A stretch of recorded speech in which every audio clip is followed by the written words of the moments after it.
L'année scolaire 2024-2025 s'est achevée avec les examens. Au CPD, nous avons au plan national 71,38% de taux de réussite.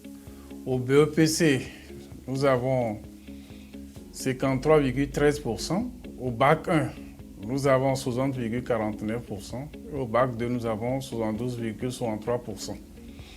Ces résultats restent dans la moyenne de ces 5 dernières années, sauf le BPC qui a légèrement diminué, mais le bac 2 a beaucoup augmenté. Tout cela montre une année pleine de satisfaction au niveau des résultats scolaires. Mais nous ne parlons plus uniquement de résultats, nous parlons de compétences des élèves. Donc les enseignants sont formés aux pratiques pédagogiques, surtout les nouvelles approches qui mettent en lumière la compétence de l'enfant. Et cela fait que les enfants, au-delà de ces résultats, ont quand même plus de compétences, prennent plus d'initiatives. D'ailleurs, la lettre de rentrée 2024-2025 a mis l'accent sur les écoles projets. Et partout sur le territoire, en lien avec les parents d'élèves, il y a eu des conférences d'actualité qui ont entraîné un dialogue plus intense entre les parents, les enseignants, le corps d'encadrement et les élèves, avec les comités d'élèves et également les projets qui sont une sorte de la somme des compétences que les élèves ont réunies dans plusieurs domaines.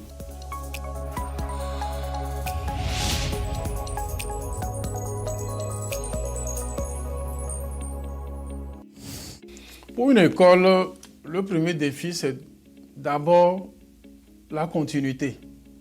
Il y a ce que nous appelons l'attrition. Il y a des départs à la retraite des enseignants. Il y a malheureusement quelques cas de maladies et autres. Il faut combler ça. Il y a l'augmentation de la population, donc il faut plus d'enseignants pour combler les départs et également pourvoir à l'augmentation. Il faut maintenir le rythme, c'est le premier défi. C'est pourquoi il y a des prévisions de recrutement jusqu'en 2030, les prévisions pour également former des inspecteurs. Également, il y a le matériel à fournir. Il y a le matériel roulant, c'est toujours insuffisant, mais un gros effort a été fait.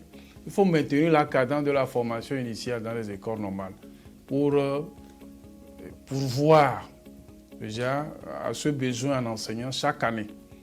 Au-delà de ça, il y a ce que nous appelons la formation continue. Quand vous formez un enseignant, il faut qu'il soit toujours en contact des innovations et qu'il prenne des initiatives et qu'il s'adapte aux besoins des enfants. Il y a les manuels scolaires, parce qu'il faut que tous les élèves aient les manuels pour apprendre. Donc, un effort est fait. Maintenant, chaque année, il faut toujours trouver le nombre qu'il faut à tous les élèves. Nous allons combler toujours les besoins au fur et à mesure et augmenter cette capacité pour pouvoir avoir les outils nécessaires à la formation de nos élèves. L'autre défi, n'oubliez pas, c'est la construction des salles de classe. Il faut être quelque part avant d'apprendre. Donc, plus de 5000 salles de classe sont déjà construites récemment et le rythme va se poursuivre jusqu'à ce que toutes les écoles aient leurs salles de classe bien équipées.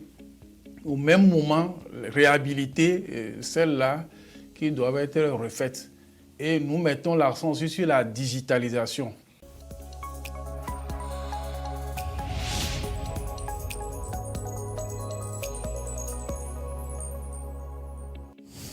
Nous sommes partis progressivement de 41% de gap en enseignants à 18% et à cette année à 9%.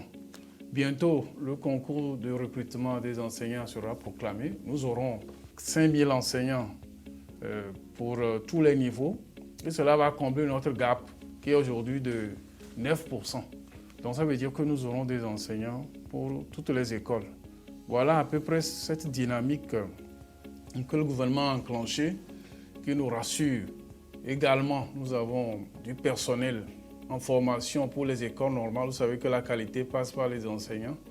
Donc, à chaque rentrée, nous avons 2500 nouveaux enseignants en formation initiale et pour 2 ans pour les écoles préscolaires et primaires, 3 ans pour le collège et les universités aussi forment pour le master pour nos lycées.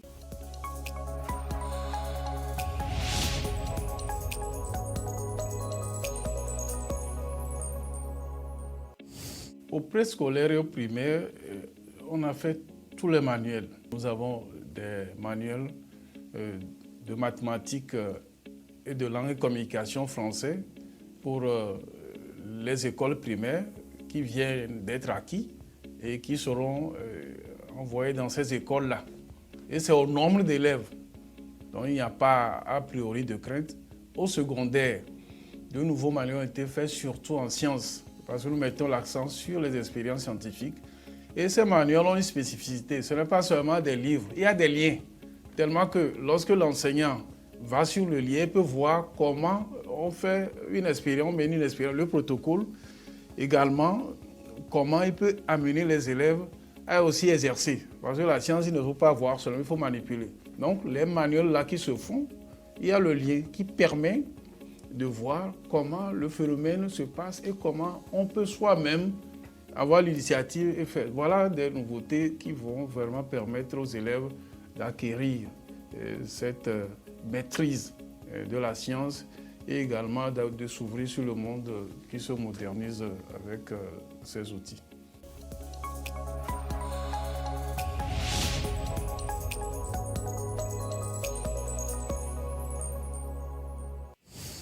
Cette note voudrait spécifiquement mettre l'accent sur la citoyenneté.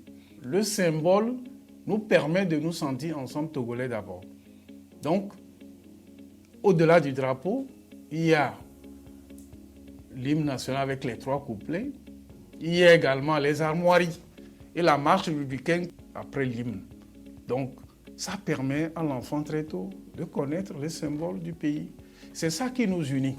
Donc, c'est dans cet esprit d'unité, de cohésion nationale qu'on se dit, mais il faut que les emblèmes qui font de nous Togolais, qui nous distinguent à l'extérieur, vous allez à l'extérieur, vous voyez le drapeau, vous savez que ici c'est l'ambassade de mon pays. Il faut très tôt avoir cette fierté nationale. Et aussi, ça fait partie du patriotisme. Ce n'est pas une obligation, c'est une recommandation. On n'a jamais renvoyé un enfant parce que dans son cahier, il n'y a pas ces symboles, il n'y a pas l'hymne, les couplets, on ne voit pas le drapeau sur son cahier, va à la maison, non. C'est une recommandation, c'est une contribution à ces valeurs que je viens de citer, qui sont communes partout. On ne va pas renvoyer un enfant parce qu'on ne trouve pas un cahier qui compose ces symboles, non. Mais favorisons tous, étant éditeur, étant imprimeur, étant libraire, étant parents, favorisons tous cette unité, cette cohésion. Et je vais ajouter que la liste des fournitures va également dans ce sens. Il y a les fournitures. On a cité des livres. Si vous voulez apprendre les maths, ce n'est pas avec un seul livre. S'il y a 5 livres possibles, on donne la liste. Mais si vous, parents, vous voulez acheter un seul, c'est bon. Tout cela est à titre indicatif, mais ce n'est pas imposé.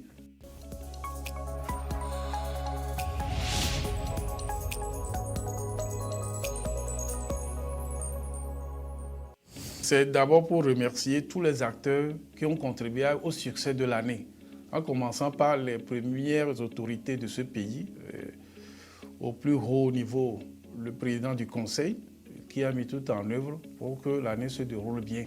C'est ce remerciement d'abord et les exhortations à l'endroit du personnel d'encadrement et des enseignants pour que nous continuions ce rythme, tout en sachant que le ministère est totalement disponible pour un dialogue apaisé avec les enseignants, avec les parents d'élèves et les élèves eux-mêmes, pour que nous puissions ensemble arriver au développement intégral dans la cohésion au niveau de notre pays face aux enjeux que nous connaissons tous.